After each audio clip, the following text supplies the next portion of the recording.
أعوذ بالله من الشيطان الرجيم. بسم الله الرحمن الرحيم. الحمد لله رب العالمين،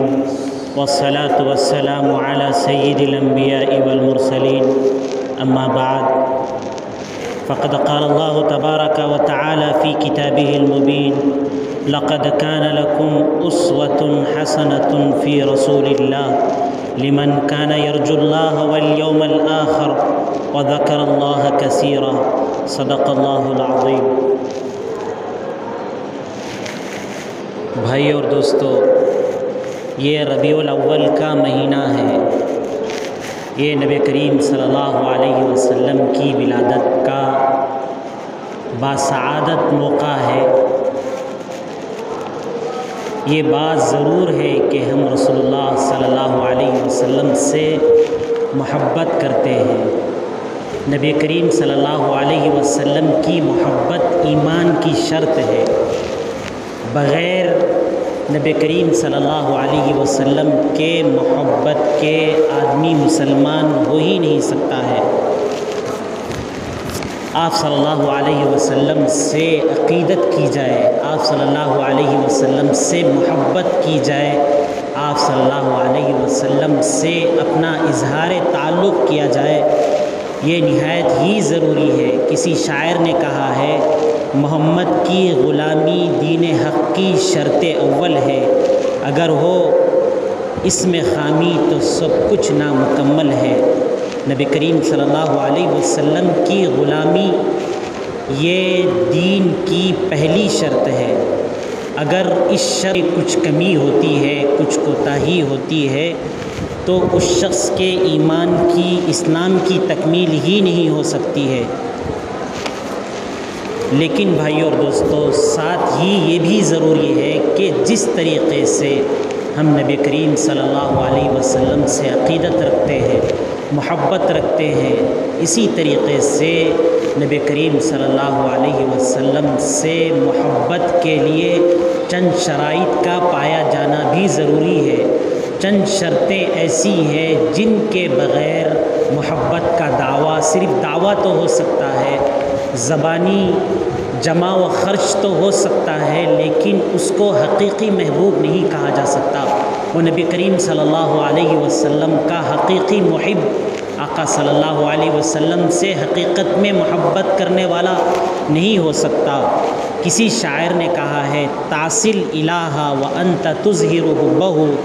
کہ تم اللہ تبارک و تعالیٰ کی نافرمانی بھی کرتے ہو اور اللہ سے محبت کا بھی اظہار کرتے ہو. ھذا لعمری فی القیاس بدیع، کہ یہ تو ہو ہی نہیں سکتا ہے کہ کسی سے محبت کا اظہار بھی ہو، کسی سے محبت کا اظہار بھی کیا جائے، پھر اس کی کھلم کھلا خلاف ورزی کی جائے، اس کی نافرمانی کی جائے، ایسے ہو ہی نہیں سکتا ہے. اسی کو کہتے ہیں کہ لو کان حبک صادقا لاطعتہ، کہ اگر تم اپنے دعوی محبت میں صحیح ہوتے، اگر تمہارا دعوی محبت درست ہوتا تو تم جس سے محبت کا دعویٰ کر رہے ہو اس کی اطاعت و فرمانبرداری تم ضرور کرتے، اس کی کسی حکم کی تم مخالفت نہیں کرتے، کیونکہ دنیا کا اصول اور دستور ہی یہی ہے کہ ان المحب لمن یحب یطیع، کہ جو بھی جس سے محبت کرتا ہے وہ اس شخص کی جس سے وہ محبت کرتا ہے نافرمانی نہیں کرتا ہے، بلکہ وہ اس کی اطاعت و فرمانبرداری کرتا ہے. تو بھائی اور دوستو، جب تک نبی کریم صلی اللہ علیہ وسلم کی محبت کے ساتھ ساتھ اطاعت بھی اور نبی کریم صلی اللہ علیہ وسلم کے حکموں کی پیروی بھی اس کے اندر داخل نہ ہو، اس وقت تک محبت کی تکمیل نہیں ہو سکتی ہے، محبت کامل و مکمل نہیں ہو سکتی ہے. اسی لیے اللہ تبارک و تعالیٰ نے قرآن کریم کے اندر ارشاد فرمایا، قل ان کان آباؤکم و ابناؤکم و اخوانکم و ازواجکم و عشیرتکم، یہ کہہ دیجئے اے اللہ کے رسول اللہ صلی اللہ علیہ وسلم، اگر کسی شخص کو اس کے ماں باپ، اس کے بیٹے، اس کے بھائی، اس کی بیویاں اور اس کا خاندان اور اس کا وہ مال جس کو اس نے کمایا ہے اور وہ تجارت جس کے سلسلے میں اس کے ٹھپ پڑ جانے کا، ٹھپ ہو جانے کا اسے ہمیشہ ڈر لگا رہتا ہے، اگر یہ چیزیں تمہیں اللہ اور اللہ کے رسول اللہ صلی اللہ علیہ وسلم سے زیادہ محبوب ہیں اور اللہ تبارک و تعالیٰ کے دین کی راہ میں جد و جہد کرنے سے، کوشش کرنے سے، محنت کرنے سے زیادہ تمہاری محبت تمہارے اپنے ماں باپ کے ساتھ ہے، تمہارے بیٹوں کے ساتھ ہے، تمہارے بھائیوں کے ساتھ ہے، تمہاری بیویوں کے ساتھ ہے، تمہارے خاندان کے ساتھ ہے، تو اللہ تبارک و تعالیٰ کہے کہ فَتَرَبَّصُوا حَتَّى يَأْتِيَ اللَّهُ بِأَمْرِهِ، کہ اللہ تبارک و تعالیٰ کا فیصلہ کن معاملہ آ جانے تک تم انتظار کرو کہ اللہ تبارک و تعالیٰ ہی تمہارا روز قیامت میں فیصلہ کریں گے کہ تم واقعتاً اللہ اور اللہ کے رسول اللہ صلی اللہ علیہ وسلم سے محبت کرتے تھے یا تمہاری محبت اپنے ماں باپ کے ساتھ، اپنے بچوں کے ساتھ، اپنی بیویوں کے ساتھ اور اپنے خاندان کے ساتھ زیادہ تھی۔ ایک جگہ پر نبی کریم صلی اللہ علیہ وسلم نے فرمایا لا یؤمن احدکم حتی اکون احب الیہ من والدہ وولدہ والناس اجمعین، کہ نبی کریم صلی اللہ علیہ وسلم فرماتے ہیں کہ تم میں سے کسی بھی شخص کا ایمان اس وقت تک مکمل نہیں ہو سکتا، وہ واقعتاً مومن نہیں ہو سکتا جب تک کہ نبی کریم صلی اللہ علیہ وسلم کی محبت اس کے یہاں، اس کے اپنے والد سے، اس کی اپنی اولاد سے اور دنیا کی جتنی مخلوق ہے اس ساری مخلوق سے آقا صلی اللہ علیہ وسلم کی محبت بڑھ کر نہ ہو جائے، اس وقت تک وہ مومن کامل نہیں ہو سکتا ہے۔ حضرات صحابہ کرام رضوان اللہ تعالی علیہم اجمعین کی زندگی ایسی ہی تھی کہ وہ آقا صلی اللہ علیہ وسلم سے محبت اپنے خاندان کے لوگوں سے بڑھ کر کیا کرتے تھے۔ ایک صحابیہ کو جب ان کو یہ اطلاع ملی کہ غزوہ احد کے موقع سے ان کے بھائی کا قتل ہو چکا ہے، ان کے شوہر کا قتل ہو چکا ہے، ان کے بیٹے کا قتل ہو چکا ہے، جب ان کو اس کی اطلاع ہوتی ہے تو وہ نبی کریم صلی اللہ علیہ وسلم کو دیکھ کر نبی کریم صلی اللہ علیہ وسلم کا دیدار کر کے کہتی ہیں ان المصیبت بعدک جلل، اے اللہ کے رسول اللہ صلی اللہ علیہ وسلم، خواہ میرے ماں باپ قربان جائے، میرا شوہر قربان ہو جائے، میرا بیٹا قربان ہو جائے، لیکن آپ کے دیکھنے کے بعد ہماری آنکھوں کو ٹھنڈک حاصل ہو جاتی ہے۔ بھائیو اور دوستو، عبداللہ بن ابی یہ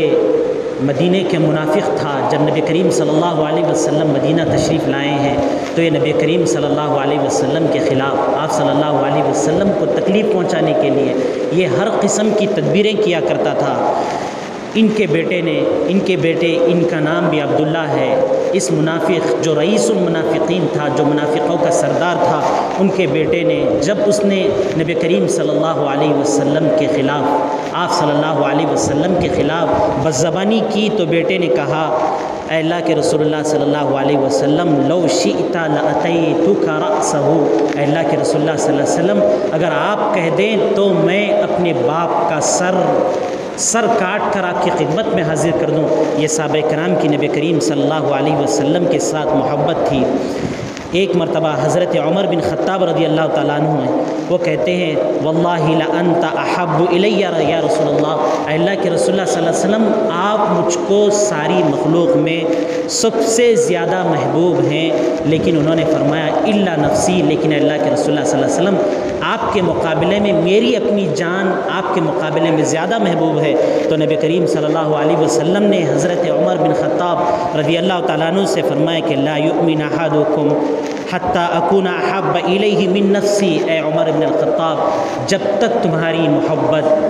تمہاری اپنی جان کی محبت میری محبت سے بڑھ کر نہ ہو جائے، میری محبت تمہاری جان کی محبت سے بڑھ کر نہ ہو جائے، اس وقت تک ایمان کی تکمیل نہیں ہو سکتی ہے۔ پھر اس کے بعد حضرت عمر بن خطاب رضی اللہ تعالیٰ عنہ نے فرمایا فلانت، اے اللہ کے رسول اللہ صلی اللہ علیہ وسلم میرا دل نرم ہو چکا ہے،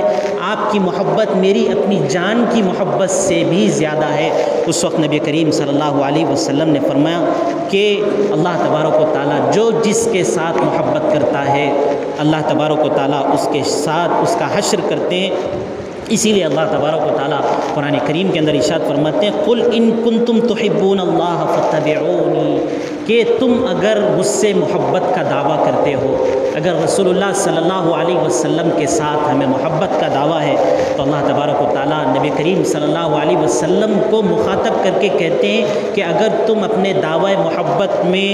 تم اگر درست ہو تو فتبعونی، تو تمہیں میری اتباع کرنی پڑے گی، میرے اعمال کو، میرے احکام کو، میری سنتوں کو اپنی زندگی میں لانا ہوگا۔ یحببکم اللہ، تب اللہ تبارک و تعالیٰ تم سے محبت کر سکتے ہیں۔ جب تک تم میرے نقش قدم کو اپنی زندگی میں لے کر نہیں آؤ گے، اس وقت تک تمہاری محبت کی تکمیل نہیں ہو سکتی ہے۔ نبی کریم صلی اللہ علیہ وسلم سے محبت کے کچھ شرائط ہیں کہ سب سے پہلے نبی کریم صلی اللہ علیہ وسلم کی پوری زندگی کو آئیڈیل بنانا ہے، نمونہ بنانا ہے کہ اپنی ہر حرکت میں، زندگی کے اپنے ہر عمل میں، زندگی کے اپنے ہر حرکت کے اندر ہمیں یہ تلاش کرنا ہے کہ نبی کریم صلی اللہ علیہ وسلم اپنی حیات مبارکہ میں جب اس کام کو انجام دیا کرتے تھے تو آقا صلی اللہ علیہ وسلم کا اس کام کو انجام دینے کے سلسلے میں معمول کیا تھا؟ اسی کو اللہ تبارک و تعالیٰ نے فرمایا من یطیع الرسول فقد اطاع اللہ، کہ جو رسول اللہ صلی اللہ علیہ وسلم کی اطاعت کرے گا وہ در حقیقت اللہ تبارک و تعالیٰ کی اطاعت کرتا ہے، وہ اللہ تبارک و تعالیٰ کو مانتا ہے۔ اسی لیے ایک جگہ اللہ تبارک و تعالیٰ فرماتے ہیں وما آتاکم الرسول فخذوہ، تمہیں نبی کریم صلی اللہ علیہ وسلم کی محبت کا دعویٰ کرنے سے پہلے تمہیں وہ تمام چیزوں کو لینا ہوگا جو نبی کریم صلی اللہ علیہ وسلم نے اپنی حیات اور اپنی زندگی اور اپنی سنتوں کی شکل میں تمہارے درمیان چھوڑ کر گئے ہیں، اور اس کے ساتھ ساتھ ان چیزوں سے، ان حرکات سے، ان سکنات سے تم کو رکنا ہوگا جن کے رکنے کو نبی کریم صلی اللہ علیہ وسلم نے منع کیا ہے۔ تو بھائی اور دوستو، سب سے پہلی چیز نبی کریم صلی اللہ علیہ وسلم کی محبت کی تکمیل کے لیے آقا صلی اللہ علیہ وسلم کے زندگی کے ایک ایک حرکت کو، ایک ایک سنت کو، ایک ایک نمونے کو اپنانا ہوگا، یا اس کے لیے جد و جہد کرنی ہوگی، اس کے لیے کوشش کرنی ہوگی، تب کہیں جا کر ایمان کی، اسلام کی تکمیل ہو سکتی ہے۔ دوسری شرط یہ ہے کہ نبی کریم صلی اللہ علیہ وسلم کے ہر حکم کی پیروی کی جائے۔ اسی کو اللہ تبارک و تعالیٰ نے قرآن کریم کے اندر ارشاد فرمایا قل ان کنتم تحبون اللہ فاتبعونی، کہ تم اگر مجھ سے محبت کرتے ہو، اللہ کہتے ہیں کہ تم اگر مجھ سے محبت کرتے ہو تو تم نبی کریم صلی اللہ علیہ وسلم کی محبت کرو، آقا صلی اللہ علیہ وسلم کی پیروی کرو، اطاعت کرو، تب کہیں جا کر تم اللہ تبارک و تعالیٰ سے محبت کے دعوے میں مکمل ہو سکتے ہو۔ پھر اس کے بعد ہی تمہارے گناہوں کی مغفرت ہو سکتی ہے، اس کے بغیر تمہارے گناہوں کے مغفرت کی کوئی گنجائش ہی نہیں ہے جب تک نبی کریم صلی اللہ علیہ وسلم کی زندگی کو اپنایا نہ جائے، آقا صلی اللہ علیہ وسلم کی زندگی کو، سنتوں کو اپنانے کے لیے زندگی بھر جد و جہد اور کوشش نہ کی جائے، اس وقت تک محبت تو، دعوی محبت تو ہو سکتا ہے، لیکن حقیقی محبت کہ جس کے اندر اطاعت بھی ہو، پیروی بھی ہو، وہ نہیں ہو سکتی ہے۔ بھائی اور دوستو، حضرات صحابہ کرام رضوان اللہ تعالیٰ علیہ مجمعین، جو نبی کریم صلی اللہ علیہ وسلم کا تیار کردہ مجموعہ تھا، آقا صلی اللہ علیہ وسلم نے اپنی حیات مبارکہ میں جن لوگوں کو تیار کیا تھا، جو آقا صلی اللہ علیہ وسلم کی ساری زندگی کا محنت اور خلاصہ تھے، ان کی نبی کریم صلی اللہ علیہ وسلم کی اطاعت کے متعلق کیا صورتحال تھی؟ بھائی اور دوستو، جب اللہ تبارک و تعالیٰ کی طرف سے قبلے کو تبدیلی کا حکم آیا، جب نبی کریم صلی اللہ علیہ وسلم مدینہ منورہ تشریف لے گئے اور آقا صلی اللہ علیہ وسلم یہودیوں کو اپنی طرف مائل کرنے کے لیے بیت المقدس کی طرف رخ کرنے لگے، پھر ایک نماز کے دوران اللہ کی طرف سے یہ حکم آیا کہ اب تمہیں خانہ کعبہ کی طرف پھر رخ کر نماز پڑھنا ہے۔ حضرات صحابہ کرام نے کسی قسم کی چوں و چرا نہیں کی، کسی قسم کی کوئی بات نہیں کی، بلکہ دوران نماز ہی حضرات صحابہ کرام رضوان اللہ تعالیٰ علیہ مجمعین نے اپنے قبلے کو بیت المقدس سے خانہ کعبہ کی طرف کر لیا۔ یہ آقا صلی اللہ علیہ وسلم کے ساتھ، نبی کریم صلی اللہ علیہ وسلم کے ساتھ صحابہ کی محبت تھی کہ وہ اطاعت کے درجے کی تھی، کہ جو بھی اللہ کا حکم آئے ہمیں تو دیکھنا ہی نہیں ہے، یہ اللہ کا حکم ہے، نبی کریم صلی اللہ علیہ وسلم کا طریقہ ہے جس کے بغیر ہمارے ایمان کی تکمیل ہی نہیں ہو سکتی ہے۔ وہ بغیر کسی چوں و چرا کیے ہوئے، بغیر کسی اعتراض کیے ہوئے وہ نبی کریم صلی اللہ علیہ وسلم کے حکم کو مان لیا کرتے کرتے تھے۔ اسی طریقے سے دوستو جس وقت صحابہ کرام رضوان اللہ تعالیٰ علیہم اجمعین مدینہ منورہ تشریف لے گئے ہیں تو اس وقت شراب کی حرمت کا حکم نازل ہوا ہے، شراب کو حرام کیا گیا ہے۔ جس وقت شراب کی حرمت کا حکم نازل ہوا، عرب جن کی گھٹی کے اندر شراب رچی بسی ہوئی ہوتی تھی، ان کی کسی مجلس اور محفل بغیر شراب کے اس کی تکمیل کا تصور تک نہیں کیا جا سکتا تھا، لیکن جیسے ہی شراب کی حرمت کا کامل و مکمل حکم اللہ کی طرف سے نازل ہوا ہے تو حضرات صحابہ کرام نے اطاعت و فرما برداری کا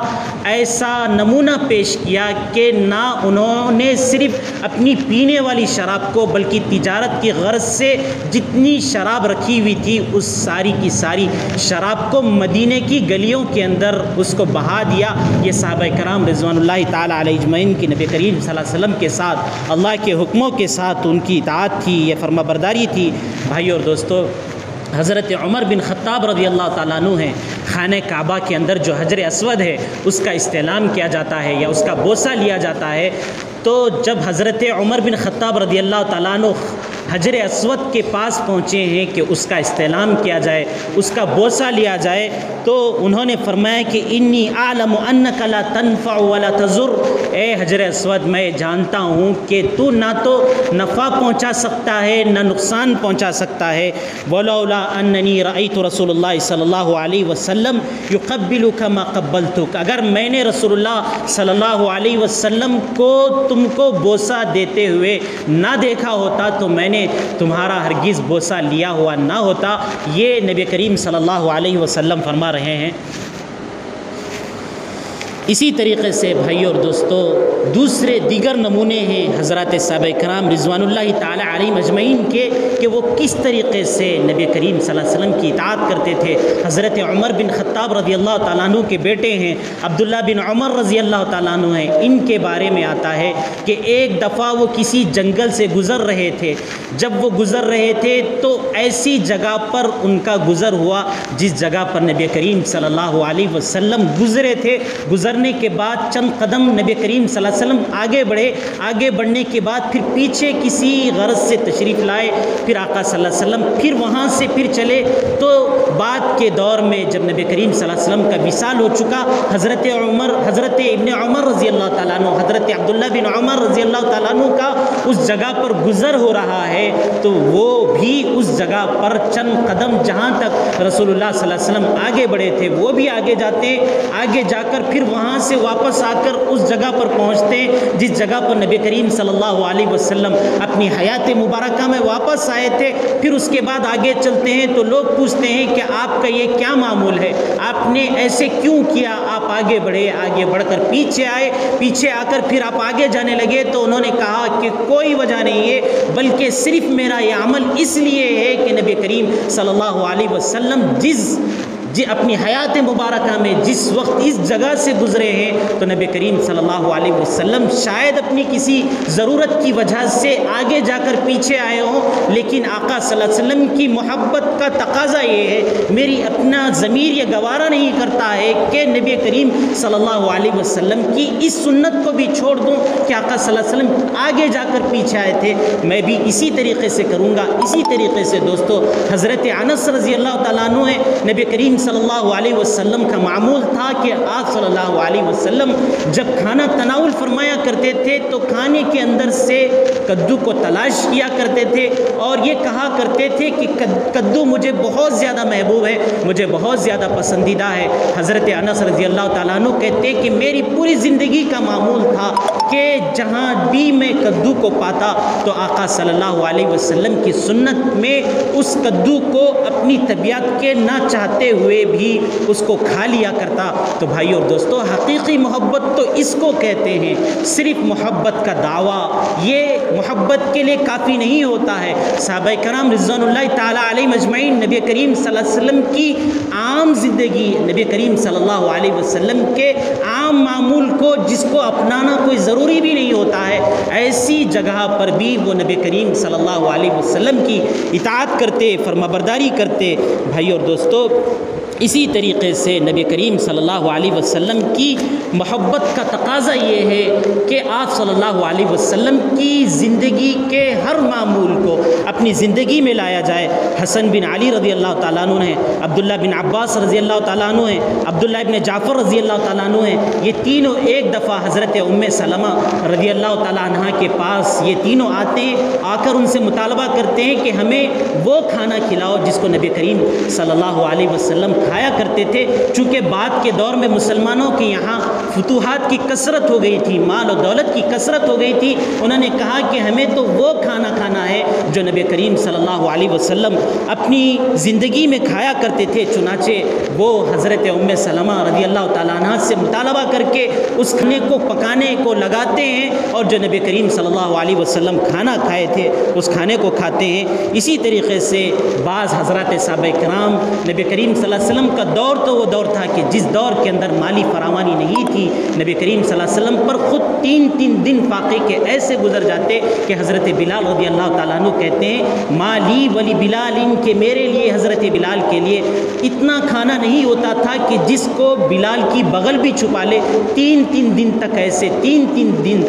تین رات نبی کریم صلی اللہ علیہ وسلم کے ایسے گزر جاتے تھے۔ لیکن جب مال کی فراوانی ہوئی، جب فتوحات ہوئی، جب سارے مال و دولت حضرات صحابہ کرام کے پاس آئے، تب بھی حضرات صحابہ کرام رضوان اللہ تعالیٰ علیہ اجمعین نبی کریم صلی اللہ علیہ وسلم کی ایک سنت کو اپنانے کی کوشش کیا کرتے تھے۔ آپ صلی اللہ علیہ وسلم کے جیسا کھردرا لباس پہننے کی کوشش کرتے تھے۔ مال و دولت کی فراوانی ہونے کے باوجود ان جوتوں کو استعمال کیا کرتے تھے جن جوتوں کو نبی کریم صلی اللہ علیہ وسلم اپنی حیات مبارکہ میں استعمال کیا کرتے تھے۔ تو بھائی اور دوستو، نبی کریم صلی اللہ علیہ وسلم سے محبت کا تقاضا یہ ہے کہ آقا صلی اللہ علیہ وسلم کی ہر ادا میں، نبی کریم صلی اللہ علیہ وسلم کی زندگی کے ہر گوشے میں آقا صلی اللہ علیہ وسلم کی سنت کو ڈھونڈا جائے، تلاش کیا جائے کہ آقا صلی اللہ علیہ وسلم کا زندگی کے اس لمحے میں، زندگی کی اس گھڑی میں، زندگی کے اٹھنے میں، بیٹھنے میں، چلنے میں، پھرنے میں، ماں باپ کے ساتھ، بھائی بہنوں کے ساتھ، شادیوں میں، باراتوں میں، لوگوں کی محفلوں میں آقا صلی اللہ علیہ وسلم کی کیا سنتیں ہوا کرتی تھی۔ بھائی اور دوستو، بڑے افسوس کا مقام ہے کہ ان جگہوں پر تو ہم نبی کریم صلی اللہ علیہ وسلم سے محبت کرتے ہیں، ہمیں یہ بات بالکل تسلیم ہے، لیکن جب عمل کی بات آتی ہے تو غیروں کو تلاش کرتے ہیں، غیروں کے طور طریق کو تلاش کرتے ہیں۔ جب اپنے لباس اور تراش و خراش کی بات آتی ہے، اور اپنے جسم کے رکھ رکھاؤ کی بات آتی ہے، اپنے شادیوں کی بات آتی ہے، تو کہتے ہیں کہ ہمارے خاندان والے ایسے کرتے ہیں تو ہم ایسے کریں گے۔ ہم یہ نہیں کہتے کہ نبی کریم صلی اللہ علیہ وسلم کی اس سلسلے میں زندگی کیا تھی، نبی کریم صلی اللہ علیہ وسلم کا اس سلسلے میں معمول کیا تھا، ہم اس کو تلاش کرنے کی کوشش نہیں کرتے۔ بھائی اور دوستو، ہماری پسماندگی اور ہماری نبی کریم صلی اللہ علیہ وسلم کی سنتوں سے دوری ہی کا یہ نتیجہ ہے کہ آج مسلمان ہر جگہ پر پست ہیں، مسلمان ہر جگہ پر شکست خوردہ ہیں۔ بھائی اور دوستو، اسی طریقے سے نبی کریم صلی اللہ علیہ وسلم کی محبت کا تقاضا یہ ہے کہ نبی کریم صلی اللہ علیہ وسلم کا ذکر بکثرت کیا جائے، آقا صلی اللہ علیہ وسلم کا تذکرہ ہمارے زبان زد ہو، ہمارے زبان پر نبی کریم صلی اللہ علیہ وسلم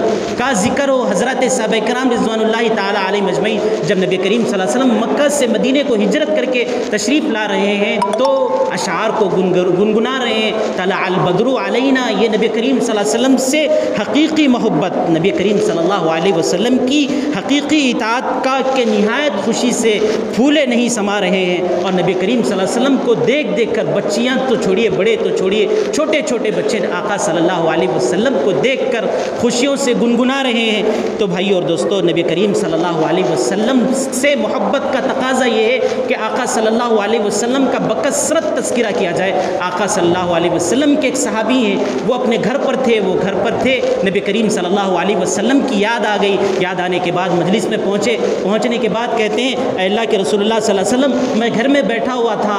آپ کی یاد آ گئی، آپ کا تذکرہ میرے ذہن میں آ گیا، فما اصبر حتی آتی فانظر الیک، رسول اللہ صلی اللہ علیہ وسلم، اے اللہ کے رسول اللہ صلی اللہ علیہ وسلم، مجھے اس وقت تک صبر و سکون اور زندگی میں چین محسوس نہیں ہوتا ہے، جب آپ کی یاد آتی ہے تو میں آپ کو آ کر دیکھ نہ لوں، اس وقت تک مجھے چین و سکون حاصل نہیں ہوتا ہے۔ پھر اس کے بعد وہ صحابی کہنے لگے اے اللہ کے رسول اللہ صلی اللہ علیہ وسلم، آپ حیات ہیں، آپ ہمارے سامنے میں موجود ہیں، ہم آپ کو دیکھ کر اپنی آنکھوں کو ٹھنڈی کر لیتے ہیں، لیکن اے اللہ کے رسول اللہ صلی اللہ علیہ وسلم جب آپ دنیا سے پردہ فرما جائیں گے تو اس وقت ہماری اس محبت کی آنچ کو کیسے ٹھنڈا کیا جائے گا؟ ہماری اس محبت کو جو آپ کو دیکھ کر ہم اپنی دل کو چین و سکون اور دل کو قرار ہم لے لیتے ہیں، اے اللہ کے رسول اللہ صلی اللہ علیہ وسلم ہم اس کو کہاں سے حاصل کریں گے؟ تو نبی کریم صلی اللہ علیہ وسلم نے اس وقت قرآن کی ایک آیت پڑھی اور پڑھ کر فرمایا کہ جو اللہ اور اس کے رسول اللہ صلی اللہ علیہ وسلم کی اطاعت کرتا ہے تو اللہ تبارک و تعالیٰ روز قیامت میں بھی جس کے ساتھ وہ محبت کرتا ہے، جس کی وہ نقل کرتا ہے، جس کی وہ پیروی کرتا ہے، خواہ وہ نبی ہو یا صدیقین ہو، علماء ہوں یا جو ہے صالحین ہو، نیک لوگ ہوں، اولیاء اللہ ہوں، اللہ تبارک و تعالیٰ ان کا فیصلہ ان کو انہی کے ساتھ رکھتے ہیں۔ بھائی اور دوستو، اسی طریقے سے ایک تقاضا یہ ہے کہ جہاں پر بھی نبی کریم صلی اللہ علیہ وسلم کا تذکرہ آ جائے تو اس جگہ پر عظمت کا اظہار کیا جائے۔ ایک مرتبہ مسجد نبوی کے اندر حضرت عمر رضی اللہ تعالیٰ عنہ کے دور میں دو شخص مسجد نبوی میں آ کر آواز کرنے لگے، بلند آواز سے بولنے اور کہنے لگے، تو حضرت عمر رضی اللہ تعالیٰ عنہ ان پر بے انتہا غصہ ہو گئے، غصہ ہو کر کہنے لگے لو کنتما من اہل المدینہ، تم تو باہر سے آئے ہوئے ہو، اگر تم مدینے کے افراد ہوتے اور نبی کریم صلی اللہ علیہ وسلم کی مسجد کے اندر اس طریقے سے غل اور شور کرتے تو حضرت عمر رضی اللہ تعالیٰ عنہ کہتے ہیں لاوجعتکما، کہ میں تم کو سخت قسم کی سزا دیا کرتا۔ تو بھائی اور دوستو، نبی کریم صلی اللہ علیہ وسلم سے محبت کا تقاضا یہ ہے کہ سب سے پہلے آپ صلی اللہ علیہ وسلم کی اتباع کی جائے، پیروی کی جائے، ایک ایک آپ صلی اللہ علیہ وسلم کی زندگی کے